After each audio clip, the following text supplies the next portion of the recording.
And we are live. It is Ask Christian Anarchist number 39. Yeah, I'm getting all smooth and jazzy for today's episode. Why? I don't know, honestly. But sue me. Anyways, we are here. We're still going to be doing what we do with Ask Christian Anarchist number 39. We're reaching up and we're almost to 50. That will actually be something worth celebrating at that point. So far, we only have one live stream viewer at the moment, but who knows? We might pick up a few more numbers and hopefully a few more people willing to ask questions. Speaking of which, how does this Ask Christian Anarchist work? Well, if you're watching from the live stream, feel free to look at that little live chat thing in the side or in the bottom or whatever you're using, because it may appear different whether you're on your mobile devices or on your desktop. And just type in your question there or interact with the others that might be in there. Hopefully, if others show up. If you want to join here, go to Google Hangouts. In fact, I'll leave the link for that in the live chat, so that way you can check it out. And message me on there to ask for the link to join the chat. And you'll be able to come in here with all these wonderful people to be among the many that will get their questions asked. I mostly try to answer the people that come in here first with their questions. Then you can ask a question by tagging me on Twitter, mentioning me with @Cristo_Anarcho with hashtag AskCA, and then submit your question via there on Twitter. Or you could join the Discord and submit the questions in the Discord. All links to those things of Twitter and Discord in the description. Check it out if you need any additional help and guides with what I've just stated. But enough of that. Goku, we're going to need you to mute your mic. We're getting some background noise. But at least we know your mic works, so that's a good news, as always. Yes, Goku. Goku. Yes, he could reach all 5 levels of the Super Saiyan Tulip. Anyways, let us begin with Ask Christian Anarchist. Again, if you're coming in here, it's a first come, first served, meaning that whoever comes in a certain order, they get their questions answered. So first, the person that came in here was the sister of hipsters. It is Sister Hipster Sis. How are you doing, gal? Hello, I'm doing all right. Alright. So, besides all that, do you have a question? I'm too theologically shallow for you, but have you ever had well, maybe not experience, but you watch a YouTube video and your favorite person that you're watching, they're recording panels, and they say those people on YouTube who are did not come to I'm not sure how I can paraphrase it because I don't know how to do it word for word, but you guys came to see me. Those people who are still watching all these recordings on YouTube, they're just lazy people that didn't come. How would you feel? Okay, so it wasn't in sarcastic terms either. So could you explain the question again about YouTube people that? Okay, so there was a recorded panel, and you were watching it, and your favorite person that you were watching says, these people who record on YouTube, you guys who came to see me, the people who are watching on YouTube are just a bunch of lazy people that didn't come to see me. And it wasn't in sarcastic terms either. Well, so you're asking what my thoughts are about those people? Well, how would you react? Um, my reaction, honestly, would be that, I mean, if you're gonna say and accuse people of being lazy, I think that's making a statement without knowing. It's just basically an assumption because some people honestly want to participate and come see people, but some people, I mean, for example, if you were talking about a panel on here, um, like how in a similar way that we're doing, not everyone has the money or the time available to come do these things. If they would, and they would just put you on a priority, put anybody on a priority to do this, to go, okay, I'm gonna go see my favorite YouTuber on his little YouTube panel thing and join. Uh, but I'll have to get off of my job for that day, and so that because I'm working around that time, or perhaps then they do that, they may get fired. Some people don't have the money to uh, go and get a computer or have a computer in general, and don't have access to get on one for these kinds of things. Um, so it's definitely just stating an assumption about certain people. Now, some people could be lazy. Not saying there's anything wrong with them being lazy about, whether or not they want to go see their favorite person. Um, but not everyone who doesn't see someone that's a favorite YouTuber is lazy. Because some people have legit reasons of, for example, Markiplier, for example, is a famous YouTuber, and there are panels he goes to that are real. Like you go to a convention that he's there at. Mm-hmm. But that's like if I wanted to go to one of those, I'm gonna have to buy some tickets to take a flight to go places, and I don't have the money to go around traveling and such. It's why it's a shame that I can't see some of my favorite anime voice actors, because, and even some of my favorite theologians at some of these panels and conventions and uh, gatherings, because some of them are up in the north, and that requires a lot of money for not just for getting your flight ticket, for also your hotel and all of that. And I don't have enough money to do all that. However, I would still wish to interact in some way, and that's what I can. I try to do the best I can to interact on that kind of scale. Okay. Thank you for your thoughts. That was kind of how I felt too. There was a little PO in me that happened too. So. All right.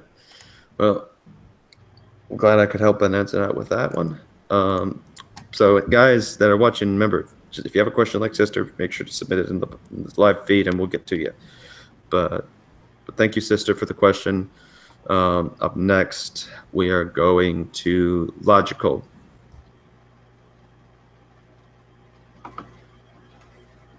LC, are you there?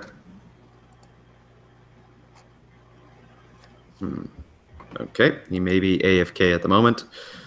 So we're going to Pin, because that's the next person after him.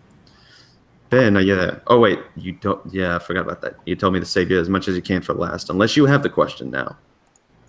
I think I can go ahead and go. Okay. See, I've been so disconnected from the community. I'm just so disinterested mostly lately.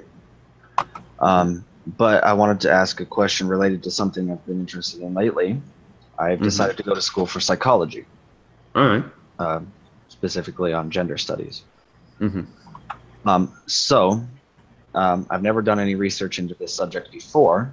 So over the past 15 minutes or so, I've been doing some research over this. Not a whole lot. Mm-hmm.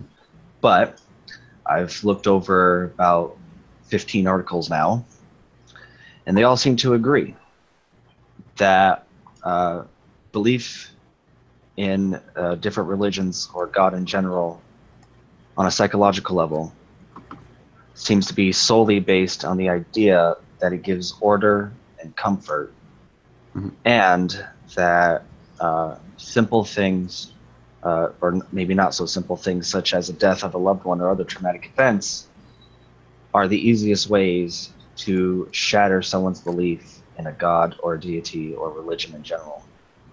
What do you think about that? Okay, so what would shatter the belief in the God? different things like death in a family, other traumatic events. Mm-hmm. And then I'm asking about what you think that this only reason most people believe in God, according to these articles I'm looking at, is because it gives comfort and order, simple things like that. Mm-hmm. Right. Though the thing that I think the thing we need to consider about the articles, especially if they're on a specific level of study, is they always have a group that they focus on in the study. They have to pick the people to examine, and some of the people that they get are going to come to a certain conclusion on the matter. And I think, if I can give some clarity on some of that.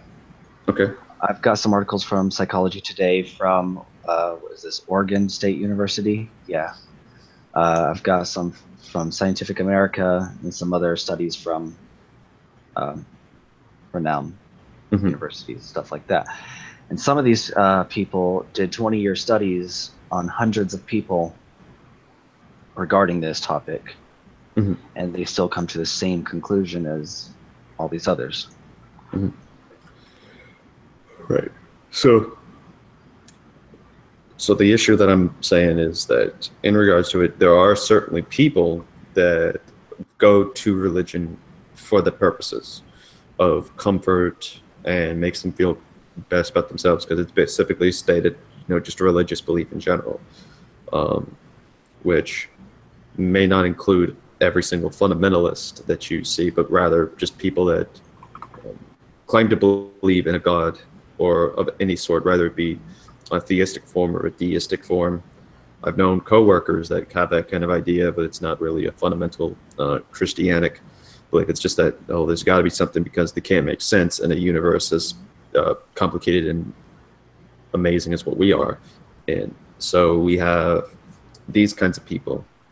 And so focusing on some of these kinds of people, then, definitely when something like tragedy or something like that could shatter that whole thing. Bart Ehrman was someone who would be considered somewhat of a Christian, and that he ended up being an agnostic atheist at some point. I forget what year in his days as a scholar did he convert to atheism, because he said it was the problem of evil.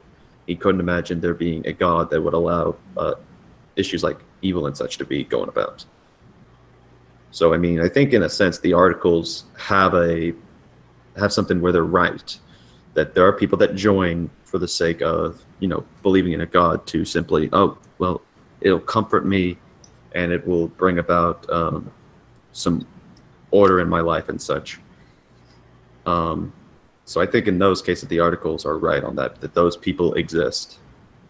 Well, the interesting thing about these articles that I'm seeing is that they do survey a number of people. And mind you, they're not asking these people why they believe in God. They're asking a bunch of other questions. Right. That has to do with it. And they did survey fundamentalists. They surveyed Calvinists. They surveyed Baptists. Christians who don't really go to church but still believe in all that. So Calvinist was mentioned on the list? Yeah, in one of these articles, I could find it. Yeah, because that one I'd like to see. Yeah, and then it was interesting is that these researchers have come to the conclusion that, for the most part, everyone they surveyed believed in God for the same reasons. And the most interesting thing to me is that, I'm paraphrasing here in my own words, and my words are being more harsh, is that belief in God from a psychological standpoint seems to be a very primitive and childish belief based on trying to explain things.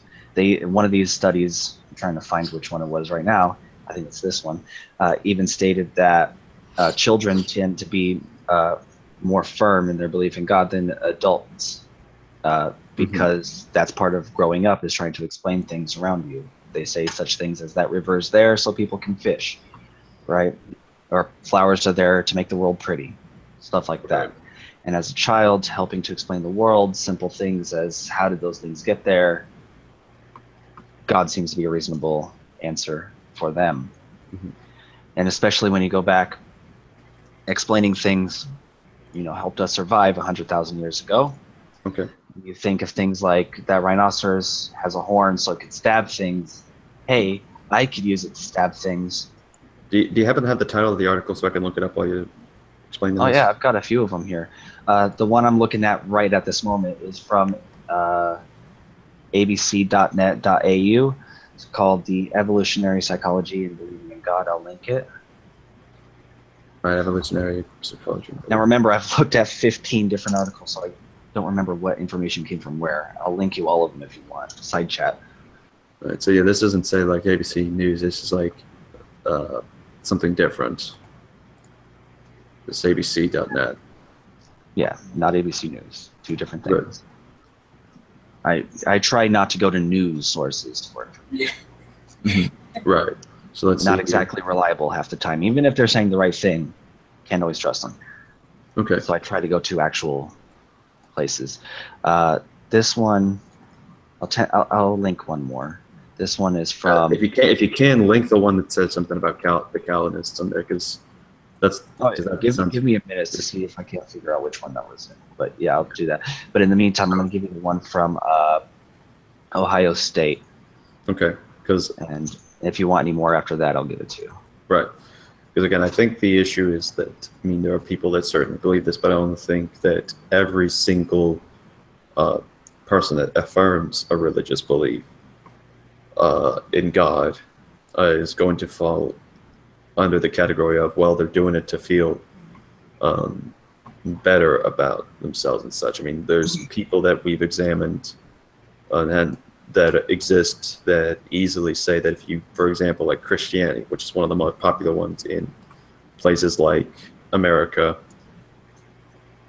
it has been described by one of the great apologists, C.S. Lewis, as something that you don't want to go. It'd be the last religion that you'd want to pick if you want to feel comfortable or happy with things. And this was a guy who's, he struggled with life, especially in regards to, I believe his wife was battling with some disease or something, or she ended up passing away. Well, I'll have to apologize because I didn't give a whole list of reasons. I only said comfort because that's the easiest one to go to. Right. But I'm looking for the particular article. I think there was 2 articles that said the same thing, so I'm looking for that right now. But the belief in religion generally happens because it satisfies the 16 most 16 basic human desires. And this one's from a male source. Where's the original source? God damn it. Yeah, because I'm noticing some of these seem to be male sources, because it says the Ohio State University News, and the guy who's just commenting on a professor's book. Oh, that is a news source, isn't it? Yeah. Oh, that's why I was using this one. That's why I was using the Ohio State, is because it looks like it's oh yeah, it's the Ohio State one that has a 16 base, but it is referencing. It is referencing his studies, and I think he has a book in here somewhere. Yeah, the 16 Strivings for God. Yeah, and in his research for 20 years, he found that more or less most of us, if not all of us, value these 16 goals in our lives, and religion seems to satisfy that, whether or not it's true. Well, it's not that there's certainly things where in Christ you can, in Christ alone, you can find some comfort and such and satisfaction, but it's not going to be as if you're going to be completely oblivious to suffering and such. We're going to still suffer through times. We're still going to go through tragedies. I've lost 2 grandfolks in my life, and it really broke me down heavily, but I was able to cope with it, not just specifically as, I know in heaven everything will be fine, but along with life, I know that when people die, the one thing they want you to do is to also continue living, because life is a valuable thing. Which that principle is also taught within the Bible as well, but there's, again, a double-sided meaning into why I go things from not just what some would call a secular point in this, as well as a biblical standpoint on this. So I don't just simply cling to God for example, to just simply feel comfort in that. I personally just cling to it because I believe it's true. Even if I wasn't believing in a God, I still would be in concerning comfort and suffering and all these issues. I would still be on the same exact level. I mean, there would be absolutely no change for me in that regards. And that's the one thing that apparently, according to Stephen Race in his book, that seems to be what is religion is. People are attracted to religion because it provides believers the opportunity to satisfy all their basic desires over and over again. Can't boil religion down to an essence. That's one of the quotes that is stated of him. Right. And I want to apologize again, because I think it's because I said comfort and satisfaction. Right. And you're focusing on those two words. Right, but I've also taken into consideration there's some other things, because it states Right. the 16 desires, which he says are acceptance, curiosity, eating, family, honor, idealism, independence, order, physical activity, power, romance, saving, social contact, status, tranquility, and vengeance. So, right. And from my current standpoint, I would say it's hard to argue that religion in general doesn't offer all of that. I mean, certainly there are parts in which there's order in regards to religion of the church worship services or whatnot for Christianity, and then there's some hierarchy in other religions. Again, I can't speak for all religions. I'm just specifically speaking for the one of mine, because I'm the only one that's a representative of that religion. Or at least Christianity seems to be the only representatives in this community. We don't have any Muslims or Hindus or Buddhists to defend their case on that. Right. So in regards to things, for example, acceptance. Some people, like I did in the early days, did it to just be accepted in. Nowadays, honestly, a lot of people aren't accepting me from either a secular or a Christian perspective on either side of the field. So definitely wouldn't just join in for acceptance. Curiosity. But you would argue that you are accepted from your church, yes? Yeah, I mean, I'm accepted from my church, but I mean, that's for everyone in general. Like That's the point. They'll accept you in a church even if you're an atheist. But you won't be a member because there's certain requirements, just like any club or being that has requirements in order to be members of something. But that's the point, though. The church accepts you, whether you're not an official member of the club or not. They still accept you. That's acceptance. Right. Because if we're talking about outside the church that any one particular person goes to, then of course these things don't fall in line. But we're talking about a person's personal beliefs and the religion that they hold to. Not outside of that. Right. So I think acceptance is just a general thing, and that standard could just be applied to like any sort of position that people take. Like why are people Republicans? Because they want to feel acceptance. Why are people join the Democratic Party? Because they feel acceptance. I mean, by that standard, if they're a member of a specific party, or say if you're at a college or high school and there's a specific club that's aiming for young Republicans or young Democrats for, kinds of things, we can then say people join that just for one of the reasons why, anyways, is for acceptance. Well, I would have to disagree. In regards to politics, most people join a particular side or other because they want things in their life to go the way they want them to. So that's not so much acceptance, maybe power, maybe order, social contact.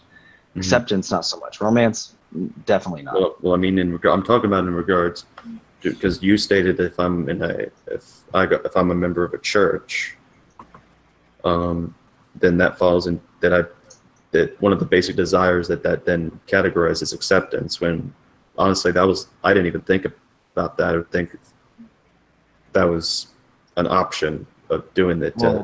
Well, of course not. No, nobody does. That's not the point. The point is these are the things, the 16 basic desires that religion offers. Whether you actively seek those things out or not, those are the 16 things. Are these the things that religion offers, or are these the things of which are the desires of human beings? Because from what I'm getting of it, it's saying that these are the basic desires that human beings. Well, of course, it's what human beings have. The argument is that religion satisfies these, all of them. Okay, then. All right. Yeah, and I mean, religion definitely can. So, I mean, again, I don't disagree much with that. Okay, and so it follows if belief in any particular religion, deity, God, etc., can be broken down so easily in psychology as 16 basic desires, and it being described as by me as primitive and childish based on another article. Maybe it was this article, I don't remember. Can it not then be said that religion is only for these 16 goals? Well, if you're going to focus on it specifically from only a psychological standpoint, I don't think, and from my worldview, that's how that's going to be. I think that there's a bigger purpose and a bigger picture in mind in regards to religion. And it's not going to just, and especially for Christianity, it's not going to offer complete relief or comfort from all situations, in my opinion. And this is from just examining how not just my own walk goes, but also how others have gone through. And that is that they continuously have to deal with the troubles and pains of life. And as for acceptance, sometimes, like myself, they don't get accepted by other people. So being in a certain religious group is not going to automatically just cut it down to that. And then you have, eating. I mean, honestly fail to see how religion in terms of eating can be included with this desire. But I mean, then again, I haven't read his book. Power, people have tried to use it for power and to gain authority. To me, I would say for Christianity, that's abuse of the religion in order to do that, to try to just assume power. Power is ambiguous, though. So personal power may not be the only thing it means, does it? But I mean, it can also go to anything such as trying to say that a man has the right to do anything he wants with a woman, which is why you have some people that even suggest that there's nothing wrong with raping a woman that happens to be your wife. There have literally been a couple blogs that have dedicated their time to this, to explaining the subject and thinking that that's okay. And so there are people that want to instill that kind of thing, and they'll use the Bible or religion to justify the means of such. And as I would say, it's an abuse of it. Okay. And then I just want to add one thing and one follow-up question, and then you can move on. Okay. I think it's the first article I sent you. I could be wrong. That said something along the lines of when religion fulfills these 16 basic, basic characteristics. I don't remember what they're called now.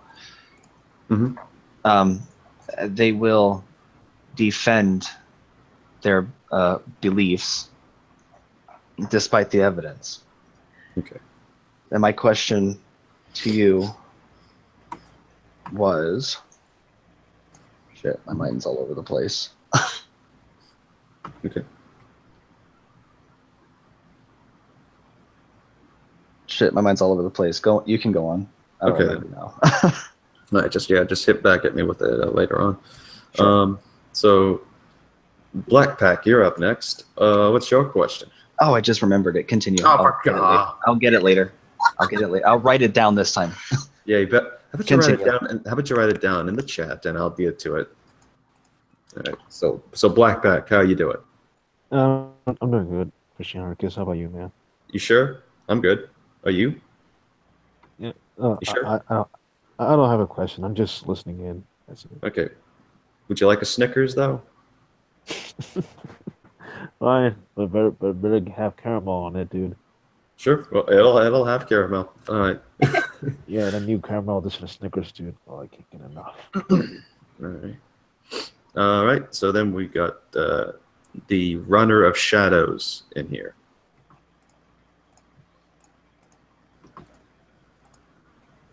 Shadow. Oh, hello. You there? Welcome. Are you talking to me? Yes, I'm talking to you. Oh, I'm sorry. Oh no, I don't got nothing to say. I'm just listening in.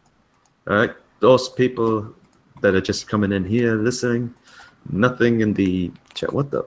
Oh, ran out of high-speed data. Audio got spotted. Okay. All right. So. All right. So. Fine. Great. Wait, hold on a second. Actually, they did come in here. Okay. So Cody Johnson that was in here. I ran out of high-speed data. Audio got spotted. Okay. We're called Christian, and okay, so he said, this person says, ran into a group of people who are called Christian Anarchists. Yeah, people that have been associated with my username. That's always fun to meet those kinds of people. And when answering a question about whether or not breaking a certain law was a sin, I used the traditional understanding of Romans 13. They immediately start poking fun at me and calling me a statist. So I was wondering if you could tell me what the Christian Anarchist interpretation of Romans 13 is. Okay. I don't know, I'm answering the question now because I don't know if he's watching at the moment. Okay. So, in regards to a Christian Anarchist interpretation, again, I don't endorse this interpretation because I'm not an actual anarchist. I'm not a political anarchist. It's just a username, honestly. So Romans chapter 13, going to it, this is something that a lot of people do go to. All right, so presenting to everyone. Romans 13 says, let every soul be subject unto the higher powers, for there is no power but of God. The powers that are ordained, are ordained of God. Whosoever therefore resisteth the power resisteth the ordinance of God, and they that resist shall receive to themselves damnation. For rulers are not a terror of good works, but to the evil wilt thou then not be afraid of the power. Do that which is good, and thou shalt have praise of the same. For he is the minister of God to thee for good, but if thou do that which is evil, be afraid, for he beareth not the sword in vain. For he is the minister of God, or avenger to execute wrath upon him that doeth evil. Okay, so I'm just gonna stop there because that's normally where the whole conversation goes, and that is in the same way it's the same interpretation that we would have, except they'd go further. That is that the purpose of government is to establish order and to punish those who cause disorder or break the laws, especially those who go around just killing. Or doing anything that breaks the laws that we have in order. And these people and they don't just bear the sword. In other words, they're not just ruling for no blind purpose. They're ruling to maintain order. So we affirm that, as long as it's a good government, that's the whole thing. That, if you're a wicked leader, then you're out of this thing because you're basically abusing the position. Christian anarchists that hold to the Bible will say, no, it doesn't mean that. In a sense, they believe that, yes, the government is supposed to be used for good, but they'll say, but there's no such thing as good government. That if you look in history, all leaders have eventually turn wicked and become corrupted, and therefore just putting a man in power therefore is going to lead to problems. I think this is a very inconsistent and problematic approach, because then there are other people that are in the Bible that, even though there are times that they've had their problems, which we all have our problems, they're going to happen, they've ultimately have brought about good. I mean, we've had King David, we've had King Solomon was one of the great kings that was there, except during the end time of his reign, he ended up giving into pagan practices, which ultimately brought the downfall of his nation. But the Old Testament does have moments where good kings and rulers are brought about. So it doesn't necessarily condemn these people. Okay, so that being said, so hopefully that helps. Let's see here. Aries 106. Why did you block me? Did I block you? I don't remember doing so. So if you wanna, unless there was an account that you had or something, I don't know who you are, honestly. Anyways, so that being said, you'll talk amongst yourselves real quickly, and I say quickly because I'm just gonna go over to the table to get some water. So hopefully more questions will be asked from the live chat. Living water, cover me.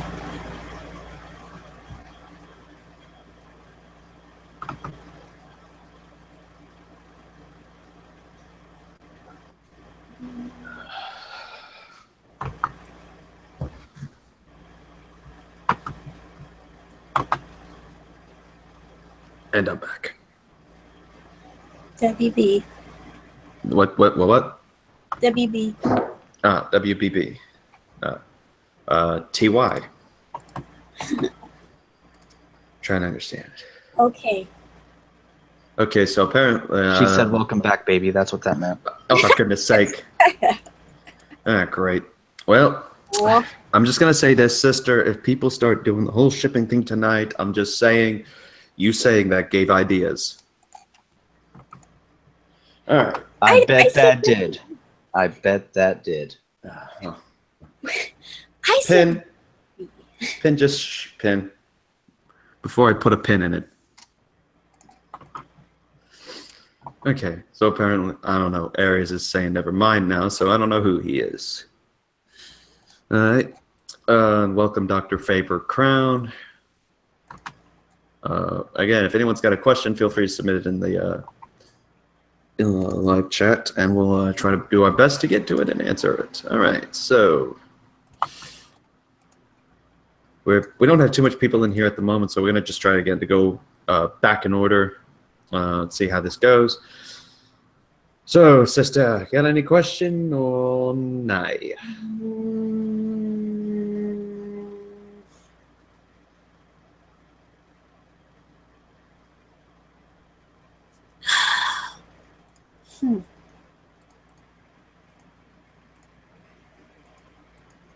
I'm trying to think of something deep. How deep? Too deep because I can't think of it. Well, yeah. Would you like to let us come back to that, or? Sure. All right, because apparently Shadow did say he has a question. Question is about whether or not if is Esau in the Bible, or who is he?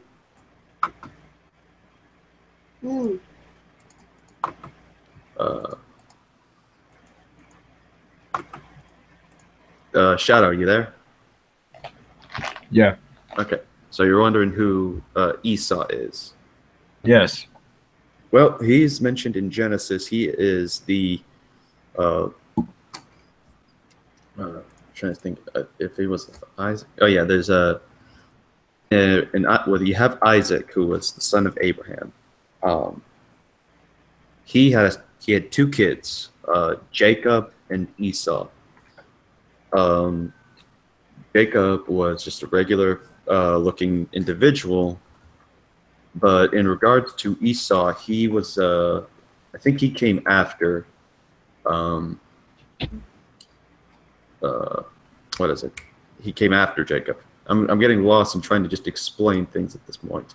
But Esau was Jacob's twin brother, but he also had some rough distinguishing features that made him distinguished. Like it said that he had like red, like he was covered in hair, basically.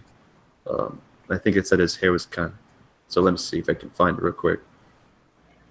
So, like for example, Esau kind of has been attributed to a name of Edom, which means red, and it has sort of described like his skin tone, kind of thing. So some suggest he may have been like. Some people would say that he was like Indian or something like that. Some suggest it's probably because of the hair that he had. It was because his hair was red. But in general, he was basically he was the older son of Isaac. So I got it backwards, by the way, too. It was he came first, then Jacob, because he's the elder twin brother, and he basically became the progenitor of the Edomites. So he kind of became like the leading and founder of the people known as the Edomites. Okay. So that's basically all who Esau is. And the reason why Hebrew Israelites mention him is because they like to say that because they make the distinction between Jacob and Esau, and especially when you see Romans 9, it says that Jacob is loved, Esau is hated.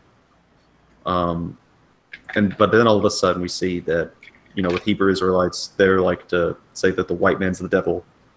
And the one thing they try to point to this is, well, because of this, that God disapproves of the whites is also founded in the fact that he hates Esau, and that Esau was white, and that the Edomites were white people, whereas Jacob was an Israelite, which were people that were black.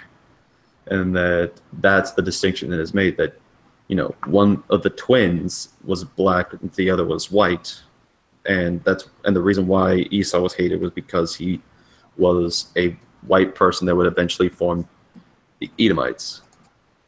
Yeah.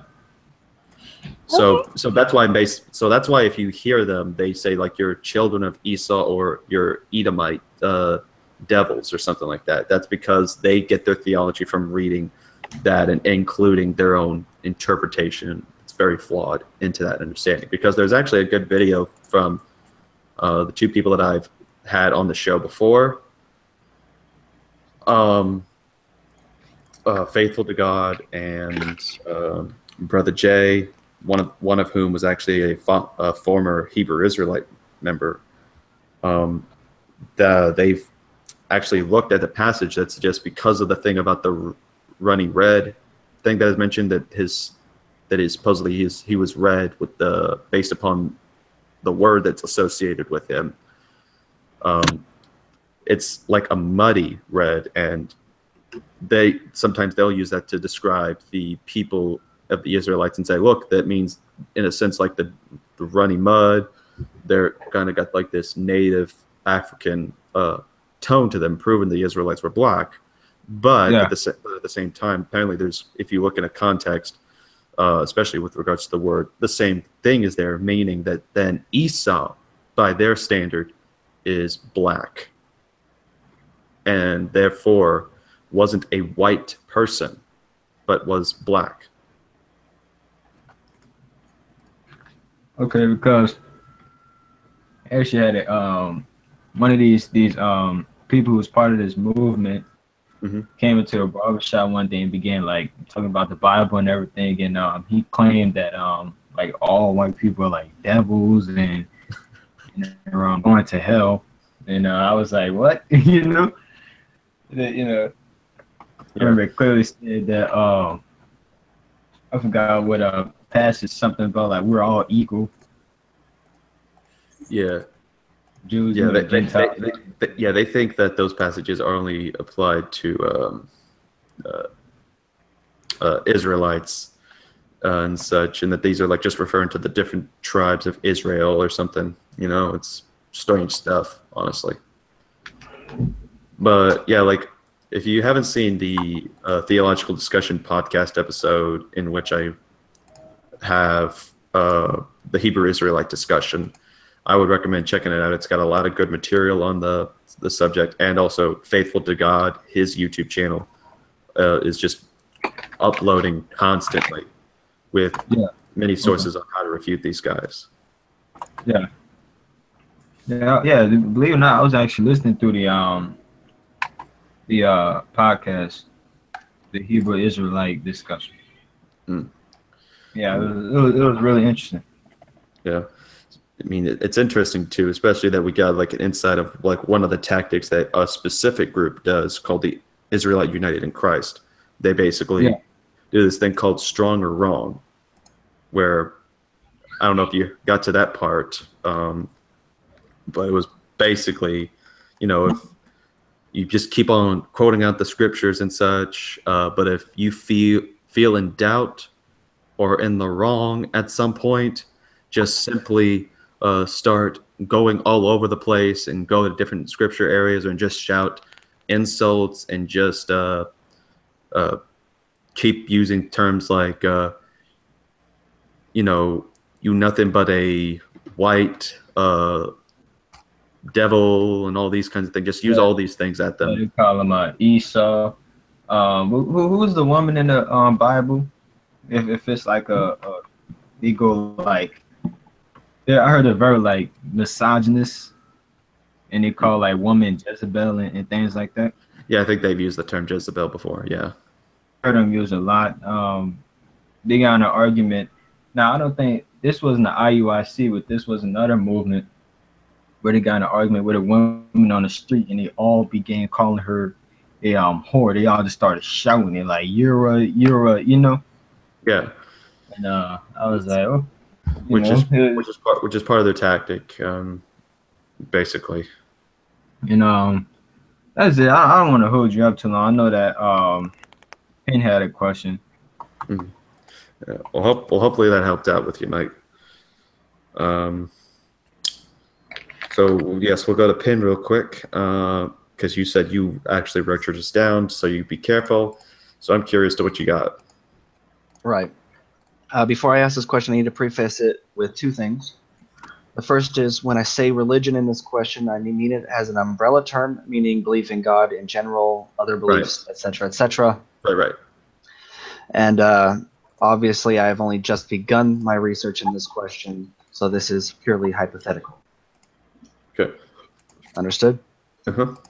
Okay, this is a little wordy, so try to stay along. All right. If these 16 basic human desires, which are derived from human fallible desires and are primitive, are fulfilled by religion, does that not take credibility away from religion, as the fact that religion fulfills these 16 basic human desires indicate that religion evolved with man, excluding other factors such as deliberate manipulation in order to strike fear into or control neighboring tribes, nations, countries, etc., to explain in primitive means the nature of the universe, and to ease anxiety and fear such as death? Jesus, you were not kidding. That is lengthy. Trying to see if I can make sure I gather my thoughts on that one real quick. I mean, so saying if it was possible if religion is just can simply be tossed aside if it's simply that, or not simply tossed aside, but it's being true or not, if it's simply, if it's able to fulfill all the 16 basic desires, and it basically just proves it's nothing but an invention that goes through the evolutionary process of the psychology of the brain. Pretty much. Does that take credibility away from religion? Okay. I don't think it takes away credibility. from religion, because I mean there are many things besides religion that can include these specific desires, and it wouldn't make them not credible. What I think it needs to be considered, though, is why are these desires being fulfilled? What's causing it to be fulfilled? Why is it doing that? So I think that's the main thing. Well, I included that in the question. Right. To explain in primitive means the nature of the universe and to ease anxiety and fear such as death. Right. So, and that's the thing too, is like I said, so in regards to that, some of them may do that and such, but I think also when examining the claims that they make in themselves, those would be what I'm referring to in regards to the whys and the whats, is the whys and the whats that, as the religion itself explains, and I've done this with not just simply Christianity, and there's several more that I have to go through in my line of apologetics to get to. So in regards to well, that, you're going a little too far into it. I didn't mean for it to be that deep. It's it's basically just if these basic human traits, okay, which are primitive, right, caused religion to evolve with man, does that not take credibility away from religion? Oh, they just want the simple answer. I don't think it does. Why not? Well, as I stated, I think that I mean, again, we could do that with any sort of view in mind. That there are things that can put a satisfaction into these different desires. As I mentioned, there are certain things, and for some of the desires, at least, politics-wise, certain clubs, certain lifestyle choices, or lifestyle, I wouldn't say choices or beliefs, but it's basically like you live your whole life in this different way entirely by some kind of, I guess philosophy is a better term I would use. That some of these things would be there, but I wouldn't say that this automatically discredits them if they're able to fulfill these basic desires. So, well, the difference here is that these other things, such as philosophy, politics, etc., lifestyle, do not fulfill all 16 at once. They might, different ones might fulfill a number of the 16 here and there, but not all at once. And none of them claim to give truth and understanding to the universe, such as religion does. Right, and I must point out that of the 16 basic human desires, none of them at all are for truth, knowledge, and understanding. Okay. So, I mean, like, for example, I mean, I'm trying to understand where, in regards to religion, as he notes in his study, where does eating even get set as a desire that religion accomplishes? You pray to your rain god to bring you food. Right. You got to eat to live. People like to eat. I would see it as a human desire. Okay. Okay. In that sense. Okay. I mean, I don't know if you've had Taco Bell, but that is a desire I need in my life. Well, I've had desire for the chalupa from Taco Bell as well. So, there you go. I mean, and side note, I am pissed they took away the naked chicken chalupa. I'm not too. Well, it is what it is. But yeah, I think again, if it's basically, I mean, whether or not if it accomplishes all 16 desires or not, I mean, regardless, if even any desires are being fulfilled, I mean, if it fulfills all the 16 basic desires, does that automatically then just give us a reason to question it based upon the evolution of these different religions that have come about? Well, of course not. No, that's why if it fulfills those 16 basic human desires, which are primitive, it would indicate that religion evolved with man. which means it would, for me, have to take away credibility. Right. Right, and I can agree that there's times where, yes, religion has evolved over time, but I don't think that for me it would discredit the concept of religion as a whole. I think there are certain religions themselves that can be discredited, but I don't think it means that, okay, then all religions are all alike, because some claim belief in a deity or a god of some sort, while there are some religions that, and I don't know how this qualifies or works out necessarily, like Buddhism, that's technically an atheistic religion, apparently. So they don't need to believe in a specific god about that, and I don't know too much about what they believe, but I mean, I'm sure there's motivations to do the things that they do within their form of spirituality. So I would have to examine specifically, you know, the claims and credibility of what the specific individual religion is, because for me, the concepts of the pagan gods and such, of like, you know, Roman mythology, for example, you know, like, or the Greek mythology of like Zeus and such, to me, I highly question and discredit those things, but I started examining into more things as well, and to me, at the moment, Christianity seems to be the one that makes the perfect sense to me. You're digging a little too deep into it again, if I may. Because well, I mean, when this question, I mean, this is a thing I get too into. That's just me. Right. I mean, if you'd like, I'd be more than happy to have another conversation on air, evaluating Christianity regarding these 16 basic human desires. But otherwise, that's not exactly what this is saying. This is just belief in general. Right, and to me, again, like I said, I just in a simple way, I just think that it shouldn't automatically discredit it. I think just examining it needs to, the individual religious claim itself needs to be what is taken into consideration, not just simply, you know, examining. Okay, if it's able to fulfill the basic desires, then then we've known that religion includes this throughout the years with the evolution of religion, then all religions ultimately be the same. That's just my take of it. All right. Would you be interested in having a conversation on there, evaluating Christianity regarding these 16 beliefs or desires?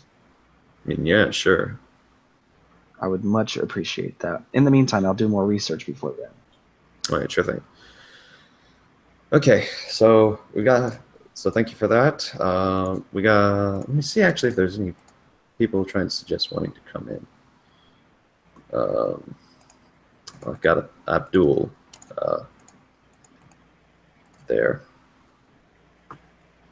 So let me check. Invites. Not a single one has answered or wanted in. Okay. Oh, apparently I've been told, take it easy. I don't know if this person was addressed to me saying, take it easy, baby, not too deep. I don't know if they're referring to me getting into that too philosophically, or if it was my voice, because I noticed my voice has kind of been just, you know, smooth, or like, I don't know. Anyways. I'm sure somebody in this room really likes it. Shut up, Pen. Shut up, Pen, or I will block. Hey, I didn't say anything other than that somebody in this room must like it. You guys are drawing conclusions. I'm offended. Well, I highly doubt it's going to be Blackpack here, unless Blackpack has got something he hasn't been telling me. It could be. You never know. I was just saying. You know, I wasn't. You guys are. Hey! Don't you dare start assuming stuff. You dang brony. I like. Wait! Did you just assume his species? Did you just assume my species? Did you just assume what I like? Nah, nigga. I assumed your fetishes. Whoa. Okay. Are you assuming my fetishes based on a picture? Oh my god. Okay. We're gonna move on before certain social justice warriors that follow this channel start flagging me for some unknown various reason. But yes, let's check out the live chats because apparently we've got some questions that are going on there. I think Pin already answered one of them about somewhat of autism level, which by the way, I'm also on it. Anyways. Huh? What? Yeah, I'm autistic. For real? Yeah, for real. That makes so much sense. It really does. Oh, shut up, Pin.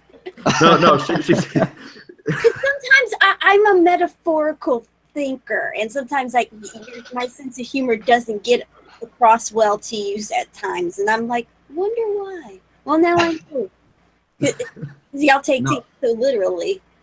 No, it's Yeah, been theorized that I'm autistic because apparently I display some signs of it, of which I am unaware. I did not ask when the therapist told me, but it's also apparently highly likely because my brother is extremely autistic. Yeah, genes can play a role into it as well. Apparently. Yes. Whatever. And my cousin is autistic, but my nanny, which would be my aunt or godmother, ended up marrying her third cousin by accident, and they didn't find out until after they were married. And nothing wrong with that. Okay, the Christian Atheist asks, what is a deity to you? A god, specifically a personal creator god. Then use of the definition term, also just a god. That would be what a deity is to me on two different levels. So that's just really the simplest I can go on that one. Okay. So where was I? Oh yes, we had Pin. So go into Black Pack. Black Pack. Question.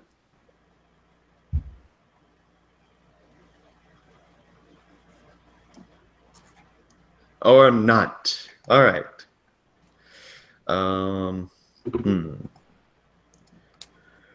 hang on, I'm yawning for a second. All right, so we got about an hour left, by the way, just in case anyone wants to submit a question who are watching, because we got like 7 people watching at the moment. Feel free to submit a question, and we'll get to you. I'll be sure. I need to check out the other things as well, because I don't know if everyone is. I swear, if someone uses Twitter for the first time, I am applauding them if they're using that to get the whole thing going. But anyways. Somebody in the Hangout chat asked a question that I'd like to hear you answer. Oh, yeah, what's that? Not for personal reasons. I'm legitimately just curious. Okay. Yeah, so since we are going to get to the next person. That's a better term I'll use. That way I don't tongue-tie myself. We're going to, what's his name? Shadowrun, who apparently asked the question in the Eric chat. What does Deuteronomy chapter 22, verse 5 mean? Okay, so let's get the software out so that way we can put this on display for everybody to see. Okay. I'm grabbing mine. Well, I'm grabbing not my preferred one because I still haven't gotten that one out, but whatever. Right. All right. So let's see here. All right. So the woman shall not wear that which permitteth unto a man, neither shall a man put on a woman's garment, for all that do so are abomination unto the Lord thy God. Right. So the issue was for this is regard to 2 contexts. One, the issue about specifically just a social dress code in regards to what the Israelite men and the Israelite women had to wear, and this is part of the Torah, so this is part of the law and customs of which is going to make Israel distinct. So they're trying to, include some kind of structure and order compared to an anarchistic societies in which some of the other groups have gone about that causes the self-destruction of their own society. And this just happens to be one of the codes to help bring about not just simply order, but also distinction. that way when someone sees, it's like, oh yes, that person's an Israelite. Basically, they're able to make these distinctions and know. But one of the things that I think is the main context, that based on what I've studied up on, and I can't remember exactly what the book was which books I were reading at the time that came to that, but I know they were like from commentaries and such, and it's basically stated that one of the things that is noted about this passage in Deuteronomy is that there was times where, unlike during Vietnam War, where people could just drive all the way over to Canada to avoid being drafted into war and such, some soldiers, in order to be out of battle, would go and get a woman's garment, basically woman's clothes, and disguise himself up like a woman, so that way he could avoid being drafted into the war, because they didn't have no social ID. Well, not drafted in the war. He was already a soldier. So let me correct myself there. So before they go to battle, and he wants to get out of it, he just has to go find a woman's clothing, get dressed in it, just be as bestly disguised as he can, because if they're looking for someone, they're going to be looking for someone that's masculine and is a warrior and looks just similar to like them. They're not going to look for someone that's going to be, wearing women's clothes and looks feminine or something like that. So that would be the last place they would look. So this would be a way back then for some people who were basically like the cowards of war, to avoid and hide from going into a war. And so in order to prevent this, a command is given that does it in both ways. That way there's not confusion on any part. And that is that the woman shall not wear that which pertaineth unto a man. That way, just in case they're trying to examine these things, they don't mistake a woman as being one of these soldiers and men. And that neither shall the man put on a woman's garment. And it says, for all that do so are an abomination unto the Lord thy God. And I think the reason why, especially it says that this is a abomination, a toeva, which is something that is detestable, is that when, especially a good bit of the times when God makes a order or a decree, especially in regards to the judgment and the punishment of certain nations, he uses the army of Israel to deliver that punishment. And he is going to make sure that everyone is acquainted for it. And he can't have any people trying to escape or avoid it. And if people try to do that, with this law being initiated, it's much easier to try to find the guy and make sure that they're going to do what the Lord commands of them. So this is basically, as far as I've done a study on, while it has a social rule of you shouldn't wear men shouldn't wear women's clothing and women shouldn't wear men's clothing, there's also a theological context to it based on the fact that there were people that tried to avoid war, and to do so would basically be, if God has a calling, I don't want to serve it. And that's basically detestable, because that's basically saying, oh, no, God, I don't want to serve you. I don't want to obey you or follow your will. And so basically, just like in Vietnam, no, I don't want to serve for the army. It's been drafted. They would go to Canada and such. Their way of going to Canada would have been getting into some women's clothes and dressing themselves up like a woman. That way they could avoid going into the war. That's about as best as an analogy as I can compare it to, although I know it's not exactly the best one. But ultimately, I believe that is what I see when examining the passage of Deuteronomy 22, verse 5. How did those scholars come to that conclusion? Well, that's the thing. I have no clue at the moment, because I'm trying to remember which scholars I read, because I remember there was like a couple of books that I'd seen, and because I remember this was one of the interesting questions, because I'm like, I thought, back then, like surely he's making these laws because something was being practiced. And I thought, seriously, who as a guy at that time would want to dress up in women's clothing? So I was curious. So I don't know where I looked because I know it had to take me some time. I was like desperate and looking for it. And eventually I just found something. The CA.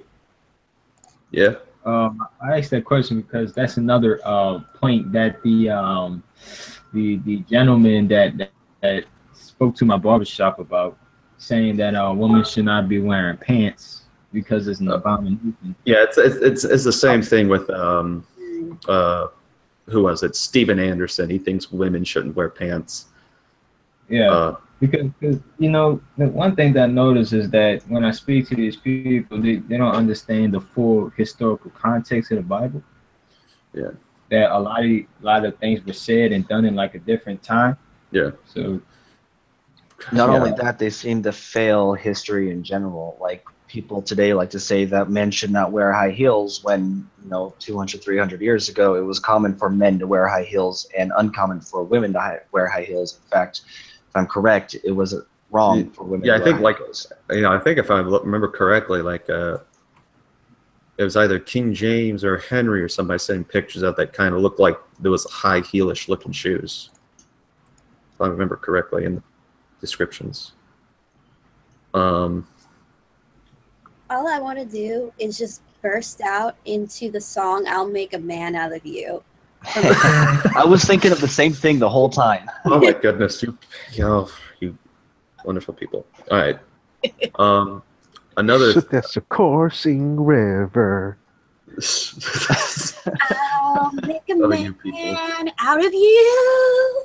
There you go. Wait, you're a female. How can I make a man out of a female? Yeah, it's able to be done. Trust me, we live in that day and age today.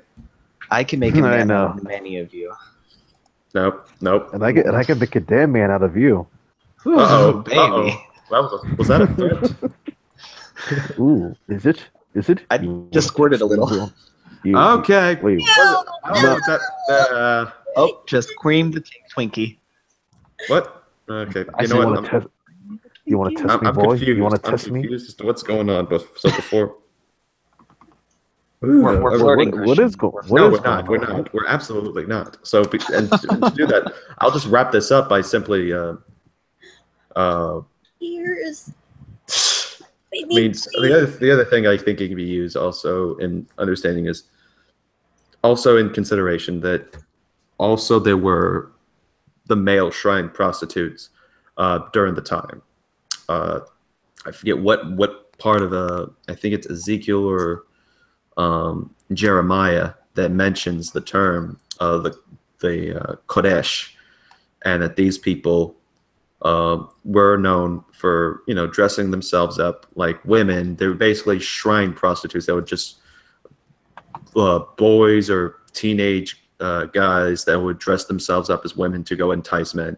So it could have a connection there, but I'm still going to mainly go with that.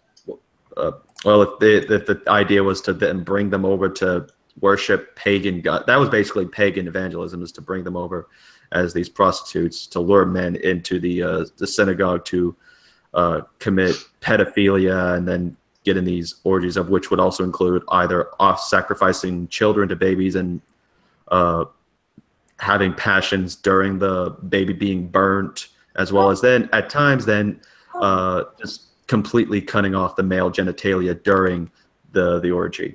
That's pretty much pagan Canaanite, at least pagan worship, summed up in a nutshell. Classic Christian fear-mongering. I love it. Well, it's not necessarily fear-mongering. So that's specifically just what the ancient Canaanite practices were like, and it's very, very, very scary. That would be Jewish fear-mongering too. Yeah, Jewish and Christian fear-mongering. So I'm trying to understand how it's fear-mongering portion. Well, because there's a lot of symbolism in and out of the Bible regarding Christian Jewish faith. that pertain to paganistic beliefs that were changed, their meanings changed to make it seem like they were bad. For example, the pentacle, the five-pointed star, now associated with Satan for whatever reason. I wonder why that is, when it was previously associated with the Greek goddess for fertility. Right, but I mean, the issue about So the children being offered as burnt sacrifices to Moloch, I mean, think that was an exaggeration or that happened? I have a high suspicion it was exaggerated. Okay. I mean, Oh. yes, there are societies that sacrificed people, but most of those societies that sacrificed people didn't sacrifice children. They sacrificed teenagers or adults because, you know, they had more to offer. Uh-huh. All right. All right, so then I guess we got, we're just going to move on then.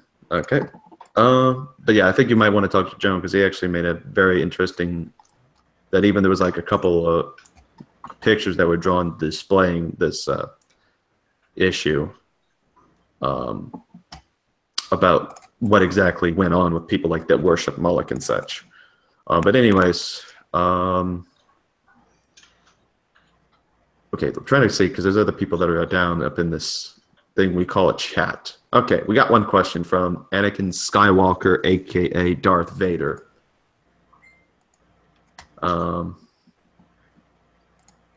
Interesting. We got the dark side talking to us. So let's answer the question. Serious question.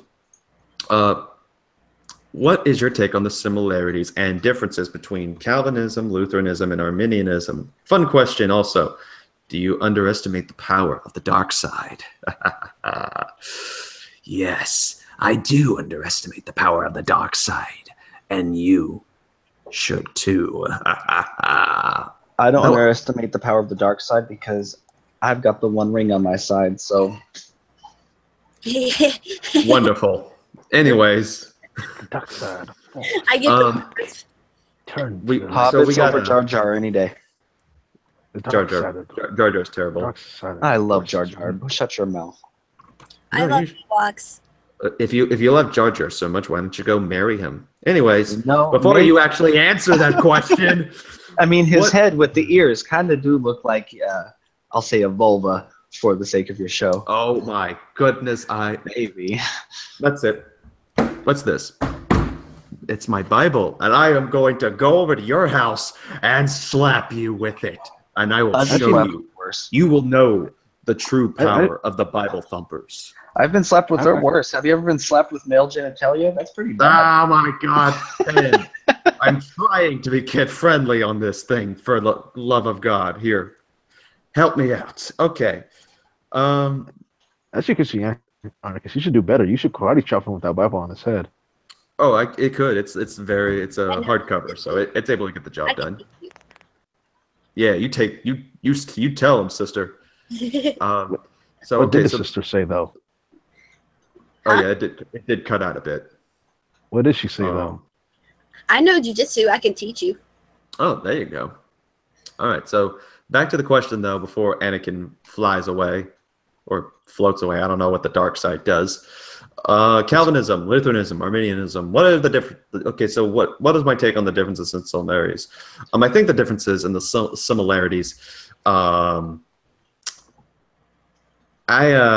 think that the similarities, are equal to them being fundamentally the same. Minor differences though. Calvinism just simply believes that the free will aspect is only we have freedom of choice, but that our choices are influenced. At least, consistent Arminianism that denies the T of tulip. They basically believe, that the will or decision making is autonomous. There are no influences or limits into our decision making abilities. And Lutheranism, from what I've heard actually from a Lutheran friend of mine, that Lutheranism is very close to Calvinism because, of course, Martin Luther, he wrote the bondage of the will, which is pretty much a very good exposition of the total depravity. Then you have people such as then you just have some points that he's mentioned to me before about, you know, he's affirmed a kind of double predestination view that Luther has, and as a result also kind of affirms a limited atonement aspect. And of course, irresistible grace and perseverance of the saints are just obvious in Lutheran theology, even though they may word it a bit differently. But I think that's one of the, you know, they share a lot of things, but I'm sure they also have their differences. But I mean, perseverance of the saints, or I mean, not perseverance, Arminianism. Why did I get that confused? People, I am probably getting real tired at this point then if I'm already starting to lose it. So what, oh yeah, what was I saying? Gotta get a hold of myself. Arminianism. It has its differences. And as a result, it just, you know, has differences. And it ultimately believes that we are children of God, but I think that the differences are still something that need to be discussed, because there are some things that, if you're not careful with the belief in Arminianism, it can lead to an inconsistent understanding of the Bible. But overall, do I think Arminians in general aren't saved? I don't take that position. There are some Calvinists that say that they're open theistic heretics as a result. I don't go that far. And there are others that are in my camp that would say about the same kind of route. I mean, Leighton Flowers, for example, is an Arminian. People like me and James White have affirmed that people like him are Christians, and that because we focus on the gospel. That's our key. That's the one thing that definitely unites us, is that we don't compromise on the doctrine of the gospel. And that's ultimately what it should all boil down to. So, hot potatoes. Anyways, so thank you, Mr. Skywalker, for your question. All right, so Zemnis says that he has a question. Says maybe offensive hot topic. I got it taken care of. Don't worry about that one. Right. So You don't want that question on here, I don't think. I mean, I think you as a person, you know, I think you answered it pretty well. I mean, there are certainly offensive terms that are there. So, and one of the ones that you're mentioning in the question, which I won't say on here, but it's in the live chat, it is an offensive term, and there are, you know, I think that's pretty much what it's been used, is that the term itself has been used as an offensive derogatory term, just like, you know, the N-word has been used as an offensive derogatory term. And what makes it a derogatory or offensive term is when you take a term and then just use it to insult people. Because actually, believe it or not, and there's the thing where, you know, certain people are allowed to say it in a certain context where it's no longer seeming as offensive. And I don't think a lot of people realize this. But if you read, you see that the term Christian is only used once in the Bible. And the time it's used, most people don't know it. It says those people who were called, and they were called Christians in Antioch, doesn't mean that the people back then, they called themselves Christians. They called themselves the church, the elect, the brethren. They didn't even consider Christian, because Christian was an insult term. It was basically a derogatory term being used against people who believed in Jesus. It was basically just used to say, oh, you follow your Messiah Christ, the dead man. It was basically trying a laugh at the face term. So when they back then said, you Christians, it was basically an insult term. You're basically trying to invoke derogatory meanings and name calling by using it at the point. And funny now, that's the most common name we have today that uses it. But I mean, there are still even today for Christians derogatory terms. I mean, believers in zombie Jesus, for example. A lot of people find that one offensive. And I think it's ultimately with things as a cultural context, because we've managed to make one term that was offensive and it's now not. But I think, yeah, I mean, the word you're talking about, Master Zemnis, is a offensive term. And that, as regard to what you're saying, the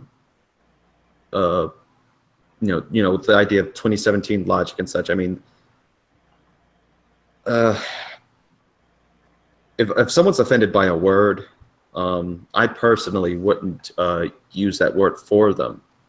I mean, for example, I mean, even if it's in regard to just small things, and I'll get to the meaning in a second.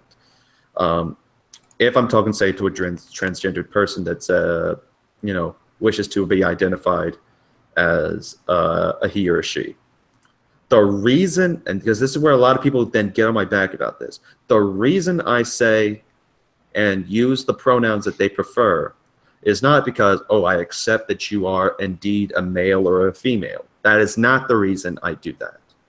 I've told people before that I don't believe that's what you actually are, but I will, out of respect, use the term, because there's one thing that I wish to engage in, and that is a respectable dialogue. And especially in one of the purposes is, especially like on this community and at some of the conventions I've been to where I've met transgendered people, one of my things is to witness, to talk to them about the kind of things we're talking about in regards to religion, in regards to the gospel, in regards to Christianity. I want there to be something that allows me to talk, and that there's not a barrier in which we're just screaming at a wall at a point. And I note that at some point, if you use derogatory terms or things that they use a term that they don't want to be called, then it will shut the conversation down. So out of wanting to, bring about respect, but to the point that I still want to get my 2 cents in, I don't just use offensive terms. Like if I want to talk to a Muslim, I'm not going to simply say, you pedophiliac, prophet-believing, scumbag, murderous believer book or something like that. I would just use the derogatory terms. I would actually focus on the main issues. Can I add on that? Sure, real quickly, because we got 30 minutes left of the show. Sure. There's a fantastic video that I recommend everybody take a look at by Vsauce called "Why Are Words Bad?"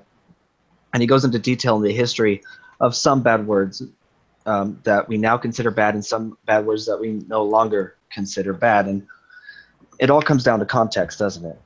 In my most recent video on my channel, I quoted George Carlin when he said that there are thoughts and there are words. You can say a word and mean something completely different to what somebody perceives. It all comes down to context and who you're saying it to. Okay? If somebody came out of the street randomly to me and called me that word that's in the chat, I'd be pissed, because it's obvious to me they don't know who I am. They don't know anything about me. They're using it to degrade me, which is not okay. But if my girlfriend comes to me and says the same thing, adding a bitch at the end or whatever, I'm gonna laugh because she knows me, and we're having a great time. It's the same reason why I think you can guess what word I'm substituting here when when one black man goes to another and says, "Yo, what up, my brother?" I think you know what I'm trying to say there. It's the same thing. It's context. It's familiarity. It's it's all about how well you know the person. Right. Yeah, And if somebody, even your best friend, tells you don't call me that, don't call them that. Just don't do it. Don't be a dick. Right. I mean, technically you can, but don't expect it to go well, honestly. I mean, it's pretty much, you have the right to say what you want to say, but also if you say something that crosses a line, expect a punch in the face to possibly endure if you cross a specific line. I'm just saying, it's happened before. Okay, so thank you for the question, Zemnis. someone wants to join. Added you in. Okay. So Irenaic Pelagian, I just added you, and just check your Hangouts, and you'll see that I just added you in, and we'll get to you.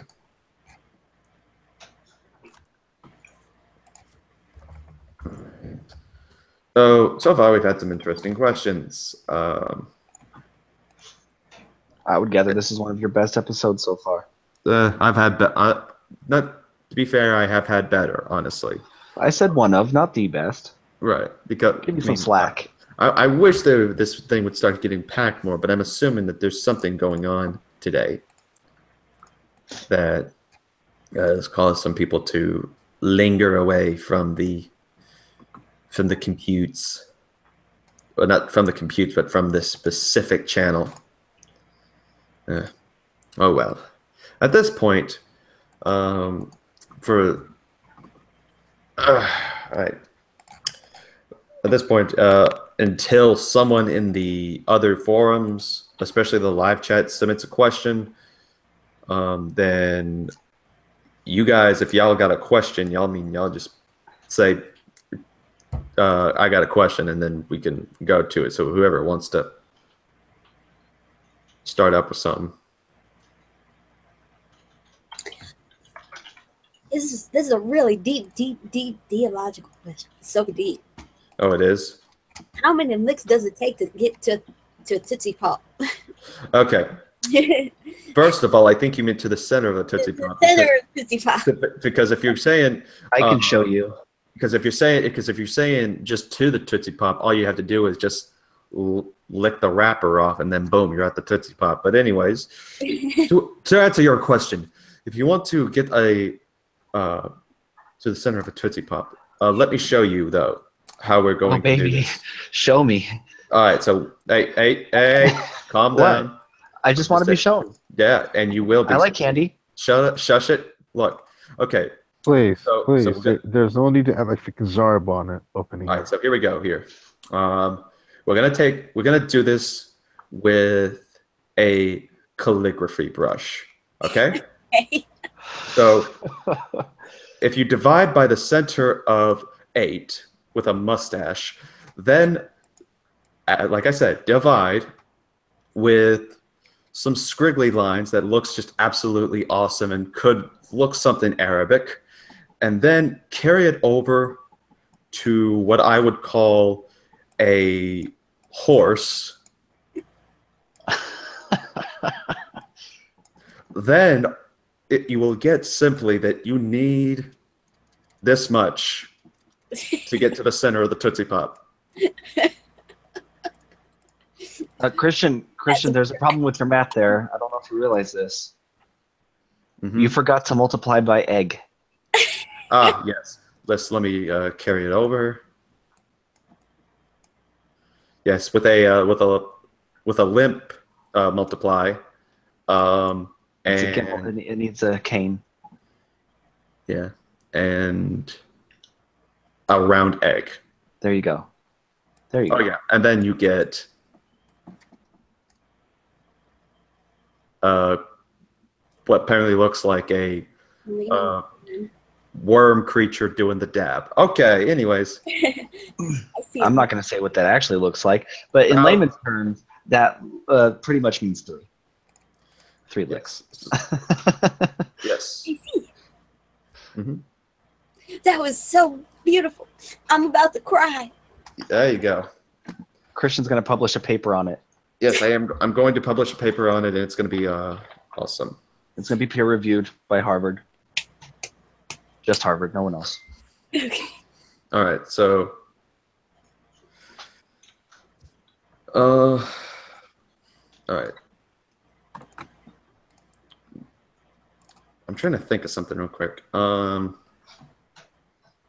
Drats.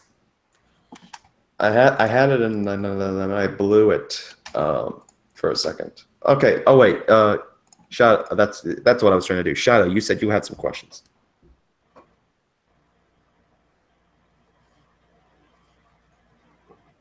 Yeah, I already wrote it down. What I asked was, do Christians technically have to follow some of the Jewish laws? No, they do Well, all of not. them?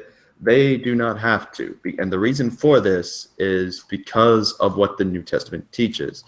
Now, note that, first of all, if you read the laws like in Leviticus and Deuteronomy and Numbers, one of the things that's always noted is that it's for Moses and the people, and he's writing it for the purpose so that they may be distinct and are part of the covenant between them and God.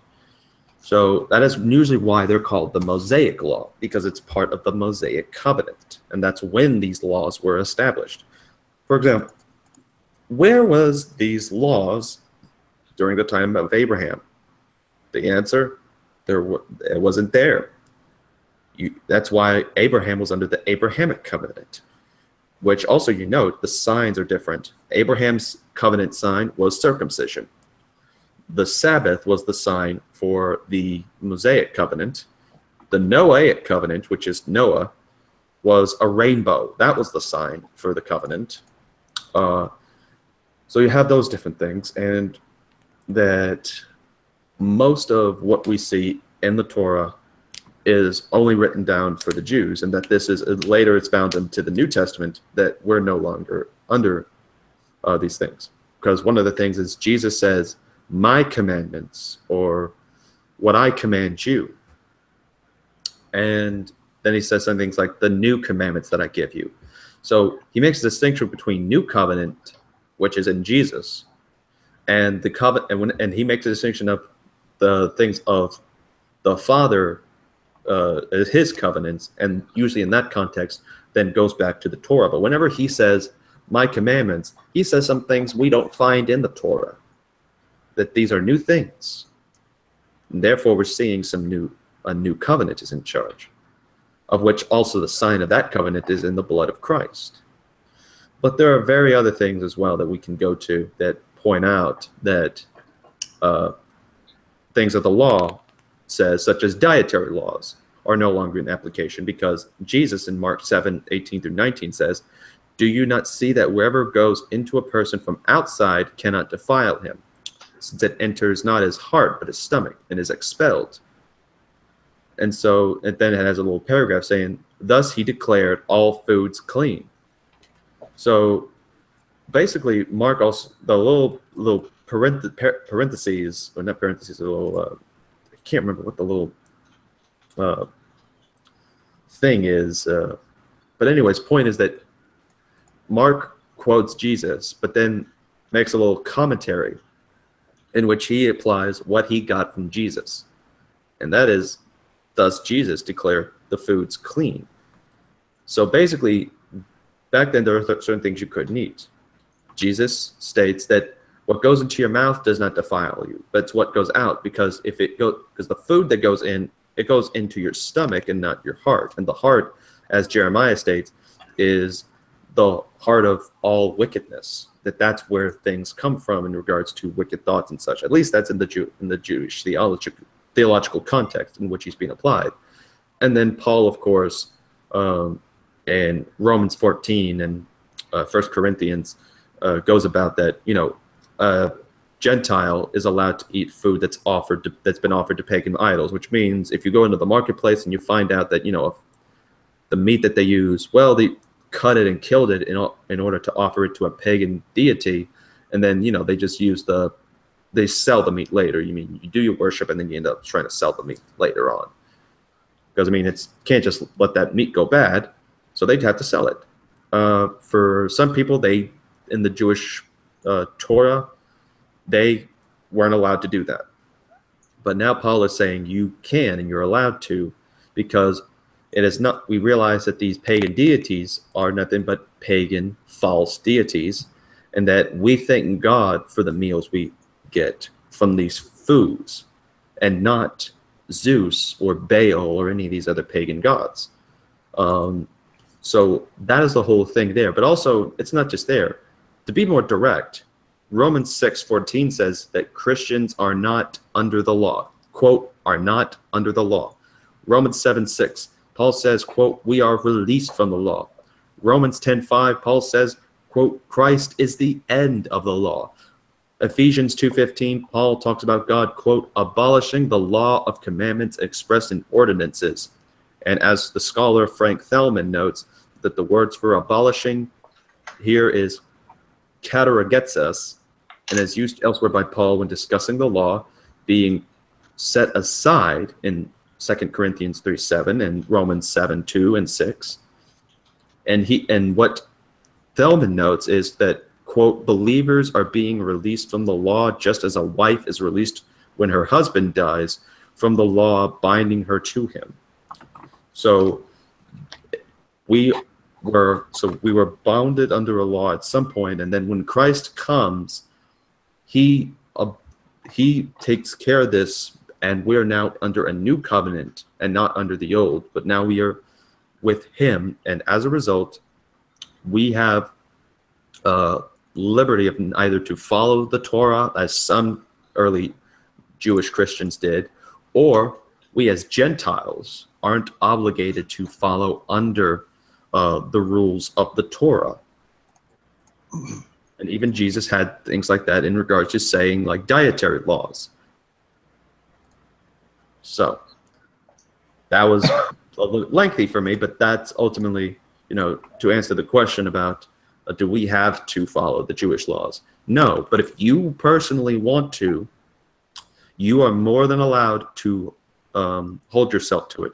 But it's not going to save you. Remember that, because even some of the people that helped and allowed themselves to be under the law, they didn't view it for salvation. They did it for personal religious conviction. So all of that amounts to no more Deuteronomy 22:5. In regards to Deuteronomy 22:5, some of the things that I mentioned in the Torah, because note that the Torah doesn't just specifically just give out laws, but also there's ceremonial and moral laws. In regards to Deuteronomy 22 verse 5, or no, wait, yeah, it was Deuteronomy 22 verse 5. The thing to consider is the motivation that comes behind the issue, and I think in regards to that, it's one, the culture, and two, the motivation that's going behind it. So I think that's the thing as well, because I mean, some people would then say, well, then yeah, it's free to commit bestiality or to marry incest and such, which the Torah also has a violation, says that is under the obligation of the rules of. What it's saying is that there are some things that are sinful, and I think there are still things that are in distinction between moral law and ceremonial law. I can't go too much into it at the moment, but the issue that I am focusing on also is that what ultimately the New Testament is saying is that we don't need to be living perfectly with the law in order to be saved. Instead, because we're fallible sinners and that we're going to make mistakes, we are justified by faith in Christ and not justified by our own works in the Torah. Hey, Christian Anarchist. Yes, Black Pack. What about Acts 15:29 verse 31, which talks about abstaining from meats offered to idols? Right. So the context of Acts 15 as a whole is that there was an ancient heresy known as the Judaizers. This was a group that basically believed you had to be fulfilling all 613 commandments and still be having faith in Christ and such. There was a controversy saying that you need to be circumcised in order to be saved. And according to that, Paul and Barnabas were, having arguments with these people, and ultimately it went up to the Council of Jerusalem. And as a result, you had who was the Bishop of Jerusalem that had to be behind the meeting. It was none other than James. the brother of Jesus that's behind this. And hang on, I had to scroll through here. So then Paul, Barnabas, and Peter, they're giving their arguments, and James concludes with, okay, well, it seems to be that Barnabas, Paul, Peter, they've made their mind. They made their decision, and that their arguments are sound, therefore, and also Peter uses scripture to quote and testify and back up their statements. So, yeah, the Holy Spirit's in them, and you guys, you shouldn't be telling people to go circumcise people in order to be saved, because all they need is the Holy Ghost for that, the Holy Spirit. So then you have him saying in verse 29, well, actually starting at verse 28 for the context, for it seemed good to the Holy Ghost and to us to lay upon you no greater burden than these necessary things. So he's giving them something that would not only allow a comfortability between these parties, but also to, well, actually, that is what it is. It's simply to sell the heresy and then to make it comfortable as to what they can hold to. So it says, then you abstain from meats offered to idols, and from blood, and from things strangled, and from fornication, which if you keep yourselves, ye shall do well. Fare ye well. So when they were dismayed, they came to Antioch, and they had gathered the multitude together, and they delivered the epistle, which when they read, they rejoiced with a consolation. So what it's basically saying is that, in order to kind of have like an equal thing, so that way there's not too much problems and conflicts with the Judaizers, and that the Judaizers don't go off into heresy mode again. All right, they say, okay, tell you what, with you guys, y'all can, just so y'all two can be fair and all that, when y'all are together, gotta abstain from the meats offered to idols, and from blood, from things that are mangled. Definitely make sure you avoid fornication, from which if you keep yourselves, you shall do well. So he's basically trying to make sure they leave on a note where, okay, I don't want to have to see you here again. So we make sure to prescribe them these things so that way they don't have to come back. So this would calm down the argument for a little bit, because I remember later on, Paul gets into it with the Judaizers again. So that's ultimately what like the passage is saying, is that it's basically trying to calm down an issue that was getting heated and making sure it didn't arise again. Oh. Okay. All righty. Because I remember correctly, like, you remember Seventh-day Adventist, right? You remember him? Yeah, he well, there's many Seventh-day Adventists. No, I'm talking about the dude they talked to on Google Hangouts. They didn't believe you when your mother lost sleep just by eating bacon and eggs for breakfast. Oh, yeah, that would be Zulu. Oh, and no, not Zulu. What's his name? Hermes. Yeah, Adventist Hermes. Yeah, he used to cite scripture to back up his point that God said that pork is still the Father. We can't eat that. I was trying to wrap my hand around this, and I just wanted to ask you about this since you brought it up. Mm-hmm. Yeah, I mean, there's several articles and books that have been written about this type of subjects. So I would definitely recommend trying those out. Okay. Oh, yeah, and of course, Metal Minister is going to offer his point of view.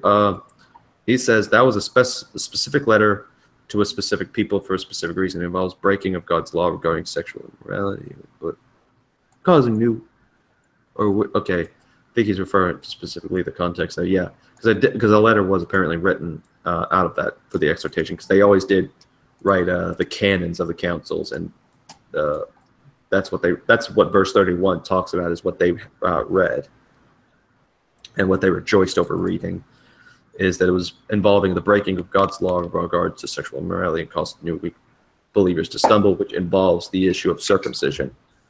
So that's why we see things such as the sexual, like avoid fornication in there when, well, obviously it says to avoid fornication in the Bible. So why making this a big thing? Well, it's apparently that's part of the reasons as well. It's been a while since I've read Acts 15. Okay, so Yeah, when reading the Bible, should you start off with the New Testament? if you want, but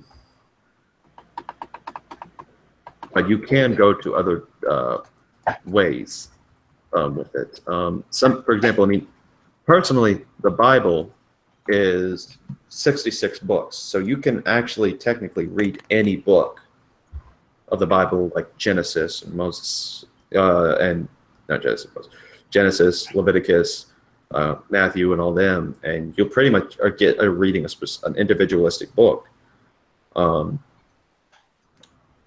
and you're reading it to learn about what's going on in the story and the context. I have it right with me. I have a authorized King James version. Now I've been looking into reading the Bible. I'm just looking at, because I heard like the Old Testament is a little rough and filled with historical context, and I don't want to dive into it not knowing what's going on. Yeah, you go over with Leviticus and Numbers and Deuteronomy. Yeah. So wait, so you're saying trying to find out like the context and such?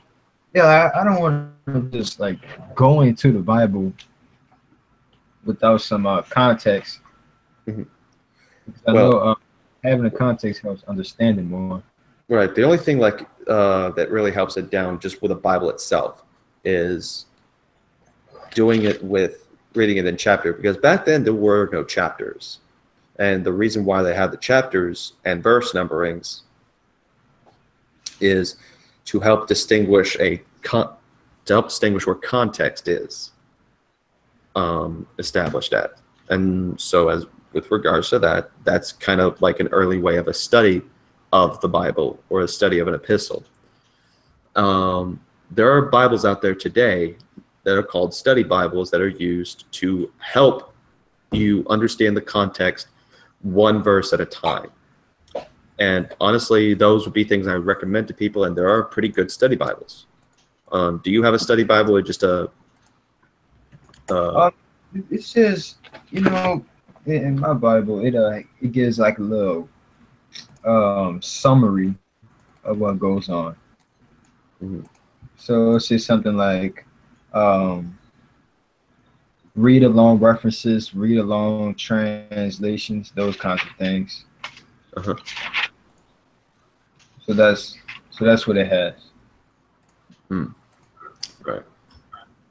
Well, I would okay. So like, I'm assuming like what Bible do you think would you be able to read or be better? You comfortable with King James? Yeah, it's the only one I have right now. So yeah. Mm-hmm. There's some good ones that you can buy that will help you out.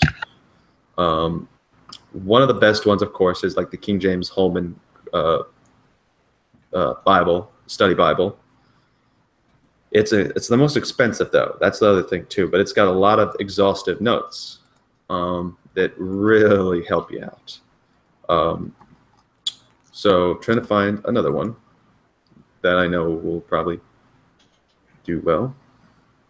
You know, Holman has a new Christian Standard Bible that's pretty good. Yeah, there's that, but I mean, yes. So, but it's also pricey too, from what I've looked at. So, just to get you started into a Bibles to use for Bible study, there are, because as much as I think there's better ones found in like NIV study Bibles, very detailed and scholarly, especially when you have like the NIV context study Bible or historical background, or I think it's cultural background study Bible actually, really helps you out. But yeah, see here from the King James version store. Let me pull this up real quick. All right, let me present. All right. So the Schofield Study Bible is not really much too big on the commentaries and such, but it's pretty good. And again, these prices are just from here. You can go to like christianbook.com and they'll have like maybe half in the price up for you. The Sword Study Bible is pretty good. It's another cheap study Bible, but it's really good for a basic good study on context. The Nelson Study Bible is also very good that I would recommend. Again, these are King James ones. Oh yeah, I don't know if it's going to be on here somewhere, but I heard of one that's called the Foundation Study Bible, the King James Foundation Study Bible. That so far, I think, out of any King James Study Bible that I've seen, is the most cheapest of them all. So actually, let me see if I can sort by price. So if I can find it. Right here. This one on here is $18. But again, you can like find it cheaper in other places.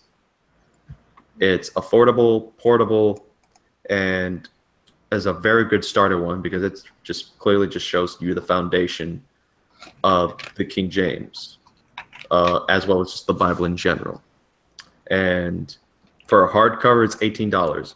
But if you want to price it up or like imitation leather of a different color, it's, I mean, can't beat the prices they argue there. So I would recommend one of those for a good study Bible. And dang it, why did no one tell me Feckle was in? Come back. I know. I just saw that he left. I didn't see him. Dang it, Feckle, come back. You Repeat can blame that again. it all on me. Repeat that again. Did I hear my boy Vecco is in here? He was.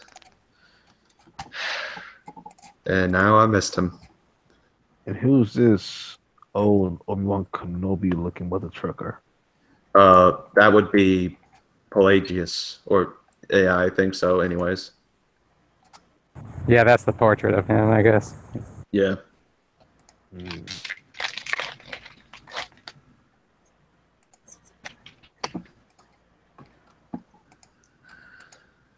All right. So we got time for one more question before we go off air. So I don't know how if you people can in the live chat do it before anyone else in here can. So we'll take one more question from anybody that's up in this his house, and then we're gonna sign off. I got one question. Is it serious? Must be serious. What's your question? Well, you see, why is it that this hangout is only filled with an imitation Pac-Man, a brony, a weeb, Obi-Wan Kenobi? I'm sorry. Who's the weeb in this room? Wait. Who knows? Mm-hmm. I mean, I do see some sort of Sailor Moon over here. If you accuse her of being the weeb, watch out. What is she gonna do? I don't know, sister. What are you gonna do? I'll fly him to the moon. Then I'll do a punchback. It's like Supergirl from Injustice 2. Oh, she went there. Oh, okay. I thought you were referring to One Punch Man for a second there. Yeah, but the Supergirl's too weak. You see, I'm the real One Punch Man. One Punch Man is black. It's like Jesus, man. You are kings. Oh no. Kings are black. We got a Hebrew Israelite of the anime culture. Apparently, One Punch Man was black, I guess. One Punch Man was the real Jesus Christ. I see.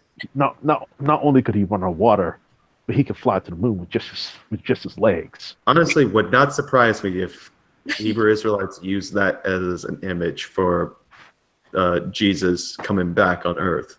So I've seen a muscular, buffed up Jesus that was stepping on Pope Francis with a horse. Really? Yeah, like if you look at there was a guy named Louis Theroux who who's known for his exposition on the Westboro Baptist Church in his 2 documentaries. He actually went over and got to visit a Hebrew Israelite temple, and they have some very interesting drawings in there. One of which is of Jesus riding on a horse and getting his horse to stomp and beat a bloody Pope Francis. Oh, that's. Oh.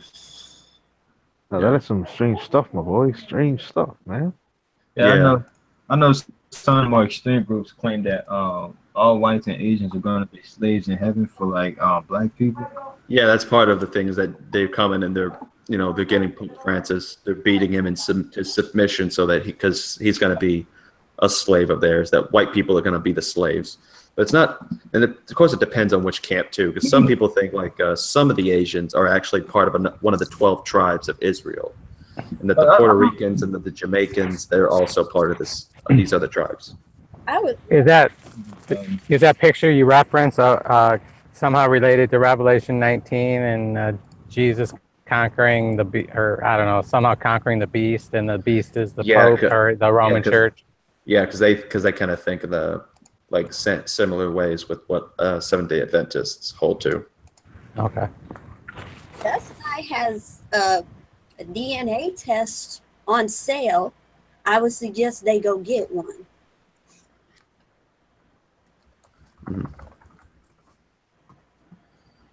I'm gonna figure this out here because I think that's about all the time we have, and someone's asking a question about how do they mute themselves, but he's not in here.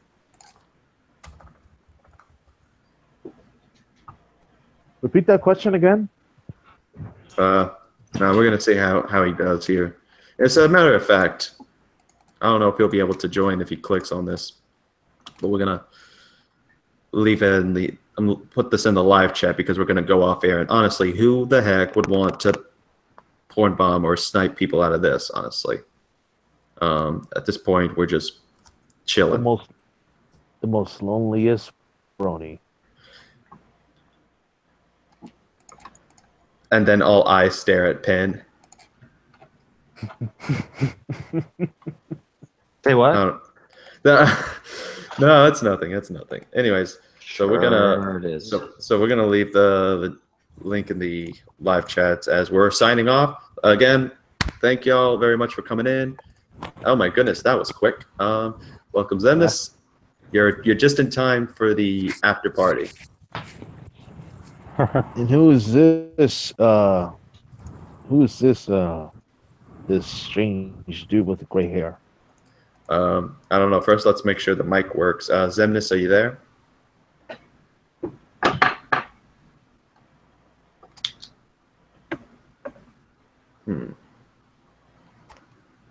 Let's see some.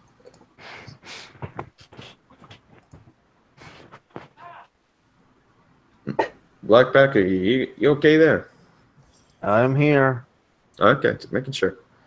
Why, you hear something? I thought I heard someone. I thought I heard like a stop. Your mother. Your mother. My mother. All right, so Zemnis, are you there? I get my wood from your mother. Hold on a second, Blackpack. Chillax on the sugar for a second. I am just a lot of. It's about time you came here, man. Oh, it's Christian Man that comes in. All right. Are you saying it's just a lot of background noise in the back? I'm basically on my bed just moving stuff. I mean, there's no problem with having background noise just as long as you mute whenever you're not talking. I mean, we had to deal with some people that are like that, and they just mute themselves whenever they're not talking. Like, I don't know if y'all can hear the AC blowing, but if I wanted to let y'all not hear that, I can mute myself. And then I'd do this to continue talking. Well, that'll be it for us to decide, man. Just feel free to let yourself chillax here, because we're gonna be off air. Ain't nobody gonna judge you. No, But anyways, what'd you say? I didn't. What'd you say? I didn't hear you. hold on a second. But yeah, we're gonna take this off air. If any of y'all want to join, feel free to message me on Hangouts to get the link, and we'll continue out. All right, and go.